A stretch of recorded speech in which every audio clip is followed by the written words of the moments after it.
샬롬, 우리 귀한 아침입니다. 주님과 함께 또 오늘 하루를 열어가고 열매를 많이 맺는 우리들이 될 수 있기를 원합니다. 네, 하나님께서 우리에게 주신 말씀입니다. 요한복음입니다. 6장 1절에서 15절입니다. 요한복음 6장 1절에서 15절입니다.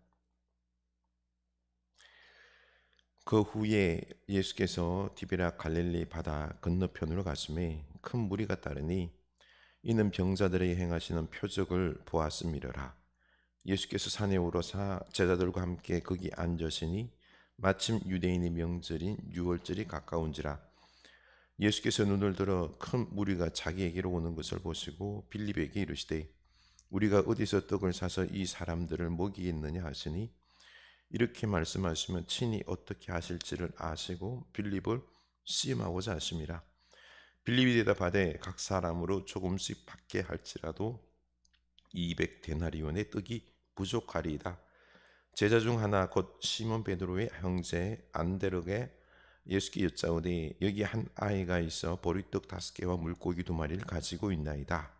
그러나 그것이 이 많은 사람에게 얼마나 되겠사옵나이까. 예수께서 이르시되 이 사람들로 앉게 하라 하시니 그곳에 잔디가 많은지라 사람들이 앉으니 수가 5,000명쯤 되더라. 예수께서 떡을 가져 축사하신 후에 앉아 있는 자들에게 나눠주시고 물고기도 그렇게 그들의 원대로 주시니라. 그들이 배부른 후에 예수께서 제자들에게 이르시되 남은 조각을 거두고 버리는 것이 없게 하라 하시므로 이에 거두니 보리떡 5개로 먹고 남은 조각이 12바구니에 찼더라. 그 사람들이 예수께서 행하신 이 표적을 말하되 이는 참으로 세상에 오실 그 선지자라 하더라. 그러므로 예수께서 그들이 와서 자기를 억지로 붙들어 임금으로 삼으려 하는 줄 아시고 다시 혼자 산으로 떠나가시니라. 아멘. 네, 이 말씀이 우리에게 힘이 될 수 있기를 원합니다. 우리 이 올해 외워야 될 말씀들 한번 외워보도록 하겠습니다. 주의 말씀은 내 발의 등이요 내 길에 비치니이다. 주의 의로운 규례들을 지키기로 맹세하고 굳게 정하였나이다. 아멘. 내 형제들아 너희가 여러 가지 시험을 당하거든 온전히 기쁘게 여기라. 이는 너희 믿음의 시련이 인내를 만들어내는 줄 너희가 알미니라. 아멘. 나는 포도나무요 너희는 가지니 그가 내 안에 내가 그 안에 거하면 사람이 많은 열매를 많이 맺나니 나를 떠나서는 너희가 아무것도 할 수 없음이라. 아멘. 네, 우리 주님 안에 거할 수 있기를 원합니다. 이 오늘 말씀은요 오병이어 우리가 너무 잘 알지요. 앞에 38년 된 병자를 예수님께서 고치는 그 기적을 행하고 나서 이제 이 오병이어의 기적을 행하게 되는데요. 사람들이 예수님께서 행하시는 기적, 표적을 보고 따랐다라고 합니다. 2절 보면은 큰 무리가 따르니 이는 병자들에게 행하시는 표적을 보았음이러라. 이렇게 사람들이 하간 예수님이 표적을 행하니까요. 기적을 행하니 예수님은 그 당시 이제 슈퍼스타가 된 거죠. 많은 사람들의 이목을 끈 거죠. 그래서 이 표적을 보기 위하여 많은 사람들이 예수님을 따라갑니다. 우리도 믿음에 있어서 표적을 많이 보길 원합니다. 사실 오늘날도 어디 표적이 일어난다, 기적이 일어난다 그러면 사람들이 구름대처럼 몰리는 거죠. 그러면 우리가 표적을 많이 보면은 기적을 보면은 신앙 또한 강해지고 성장하고 성숙할까요? 아닙니다. 표적이 우리의 신앙을 성장시키는 게 아닙니다. 우리의 신앙은 말씀, 믿음도요. 말씀을 듣고 믿음이 생기는 것이 표적을 보고 믿음이 생기는 것이 아닙니다. 우리가 오늘날도 그렇습니다. 하나님 기적을 보여주시고 표적을 보여주시면은 제가 믿겠나이다. 믿을 것 같지요. 믿는 것 같으나 더 큰 표적을 원합니다. 더 표적이 이어지지 아니하면은 또 믿음이 무너지는 것입니다. 믿음은요, 오직 말씀으로, 이 하나님 말씀을 보고, 이 하나님 말씀으로 내가 살아계신 주님을 내 눈으로 못 봤지만은, 이 표적을 못 봤지만은 이 말씀을 붙잡고 믿을 때에 믿음이 생기는 것이고 성장하는 것입니다. 그래서 예수님께서 이제 이 따르는 무리들을 데리고 디베라 바닷가, 갈릴리 바닷가죠, 그렇죠? 호숫가 근처에서 가르치며 함께 거합니다. 근데 5천 명, 남자만 5천 명이 넘는 수많은 사람들이 몰려서 예수님의 이 말씀을 듣게 됩니다. 저녁이 되어서 먹을 것이 없게 되었죠. 그래서 보면은 예수님께서 빌립에게 말합니다. 5절 보면은 빌립에게 이르시되 우리가 어디서 떡을 사서 이 사람들을 먹이겠느냐 하시니, 이렇게 말씀하시면 친히 어떻게 하실지를 아시고 빌립을 시험하고자 하십니다. 빌립을 시험하고자 우리가 어디서 떡을 사서 이 사람들 다 먹일 수 있겠느냐. 빌립의 대답이, 빌립의 믿음이 궁금했던 거죠. 그래서 빌립을 시험했다라고 합니다. 예수님의 표적을 누가 제일 많이 봤을까요? 옆에 있는 제자들입니다. 그러면은 이 빌립이 표적을 많이 봤기 때문에 당연히 예수님을 굳게 믿고 믿음으로 고백하며 이 역사를 이루어야 되는데요, 그렇지 못합니다. 7절 보면은 빌립이 대답하되 각 사람으로 조금씩 받게 할지라도 200데나리온의 떡이 부족하리이다. 빌립이 계산이 빠른 사람이에요. 현실적인 사람이에요. 이 5천 명을 먹이기 위해는 200데나리온, 1데나리온은 하루 품삯이니까요, 한 10만 원으로 칩시다.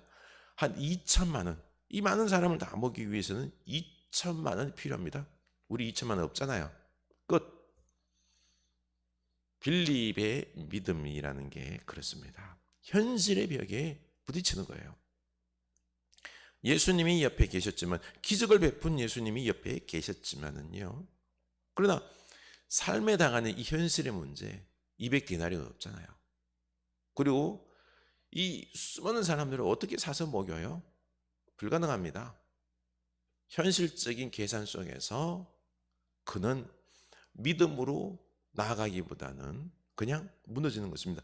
우리들의 모습도 그렇습니다. 오늘날 우리들의 현실이 뭐죠? 이 코로나와 더불어서 경제적인 많은 부분들이 있지 않습니까? 우리 삶의 또 고난과 더불어서, 그리고 병, 우리가 이런 걸 당할 때에 믿음이 이 현실에 무너집니다. 절망하고 우리가 또 좌절해서 믿음으로 주님께 나아가서 맡기고 그 말씀 듣고 순종하는 그런 것보다는 절망하면서 푹 기가 죽어서, 이럴수록 우리가 더욱 주님께 나아가고 주님께 기도하고 주님께 맡기며 은혜로 구하고 더욱 하나님을 붙잡음으로 여기서 믿음이 생기는 거죠. 주님께 기도하고 붙잡을 때 이때 믿음이 생기는 것입니다. 그런데 현실에 부딪히는 사람들이, 좌절하는 사람들이 많다는 것입니다. 올 새해는 이 현실 앞에서 우리가 더욱 주님 붙잡음으로 믿음의 사람이 될 수 있기를 원합니다. 그때 제자 중 안드레죠, 그렇죠? 8절에 보면은 제자 중 하나 곧 시몬 베드로의 형제 안드레가 예수께 여짜오되 여기 한 아이가 있어 보리떡 5개와 물고기 2마리를 가지고 있나이다. 그러나 그것이 이 많은 사람에게 얼마나 되겠사옵나이까? 이 안드레는 좀 더 이제 진일부한 믿음인 거죠. 보리떡 5개와 물고기 2마리, 한 아이가 가지고 온 도시락을 주님께 맡기는 겁니다. 갖다 드리는 거죠. 이게 얼마나 되겠사옵나이까? 그 다음은 모르는 거죠. 기대는 못했을 것입니다.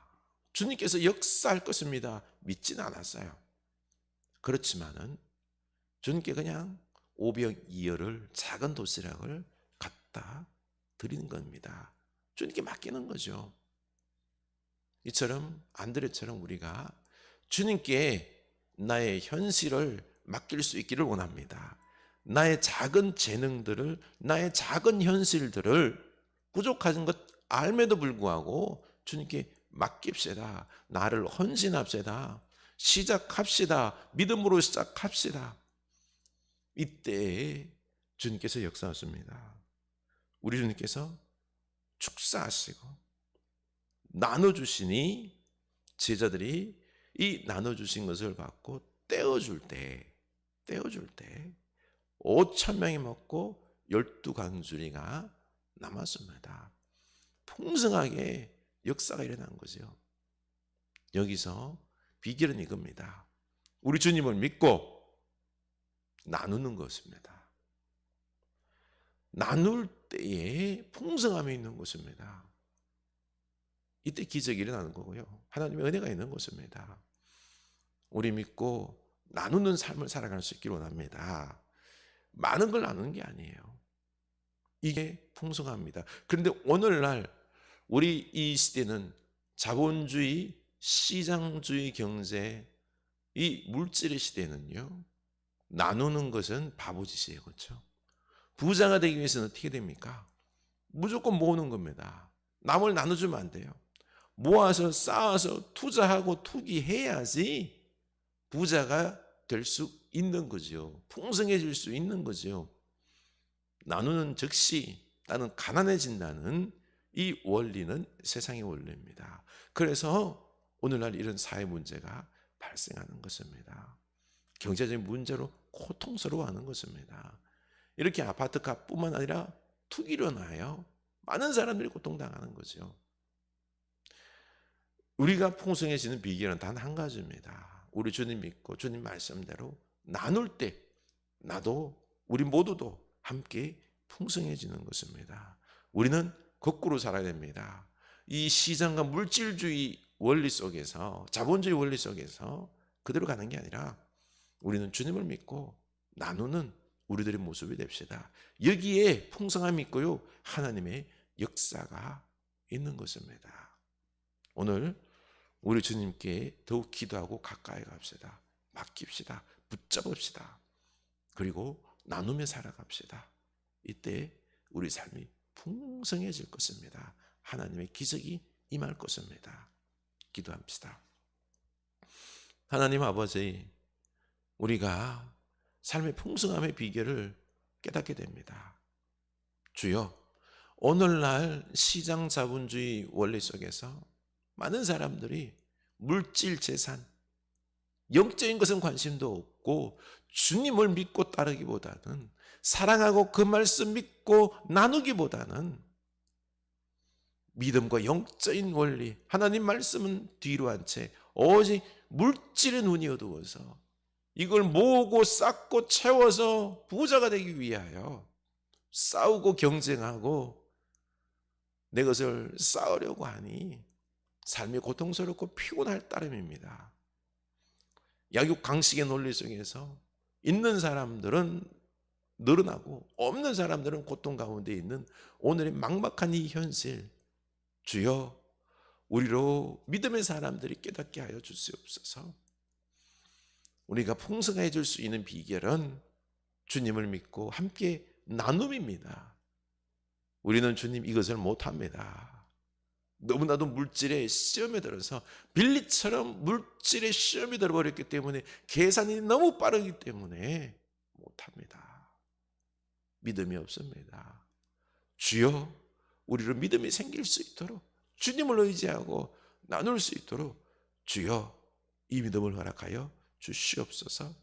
이때 우리에게 풍성한 주님의 역사가 있을 줄로 믿습니다. 예수님 이름으로 기도드립니다. 아멘.